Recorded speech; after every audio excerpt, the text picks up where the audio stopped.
Europe. Europe 1. L'économie, Emmanuel Dutheil, Gérald Darmanin, le ministre de l'Action publique, avait surpris tout le monde en février en annonçant un plan de départ volontaire dans la fonction publique. Plan de départ dont on commence, Emmanuel, à voir les contours. Oui, on peut vous le révéler ce matin, ce sera beaucoup moins ambitieux que ce que les déclarations de Gérald Darmanin pouvaient laisser penser. Déjà, ce ne sera pas un plan de départ volontaire global, c'est-à-dire que l'État ne va pas dire on veut 120 000 postes de fonctionnaires en moins par qui veut. 120 000 postes en moins, je vous rappelle que sur le quinquennat, c'est la promesse de campagne d'Emmanuel Macron. Ce ne seront pas non plus des plans de départ individuels, vous savez ce que l'on appelle des ruptures conventionnelles dans le privé.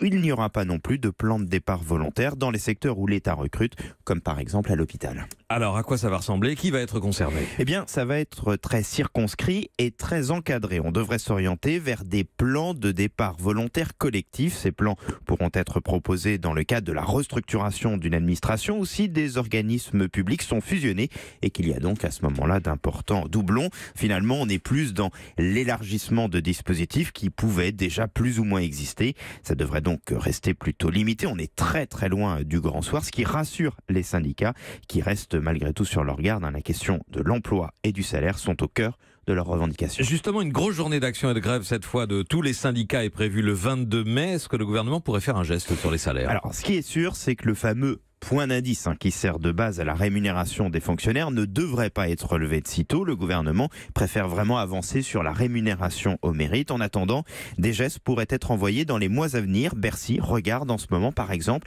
la liste des métiers les moins bien rémunérés et il pourrait y avoir comme ça des petits coups de pouce. Il va y en avoir aussi à l'hôpital. Les personnels sont sous pression et puis il pourrait y avoir des mesures plus symboliques mais importantes pour les personnels.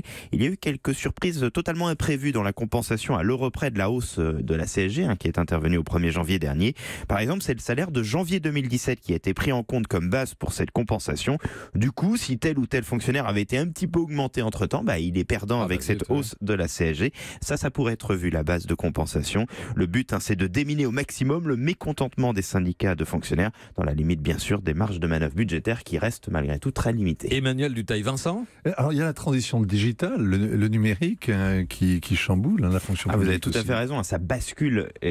Ça bouscule aujourd'hui la fonction publique au même titre que les grandes entreprises. Ça offre également aujourd'hui beaucoup de possibilités de réduire parfois le nombre de personnels indispensables. Par exemple, la déclaration en ligne pour les revenus fait qu'aujourd'hui l'automatisation de tout ça oblige la fonction publique à se repenser et à repenser les métiers de demain également dans la fonction publique.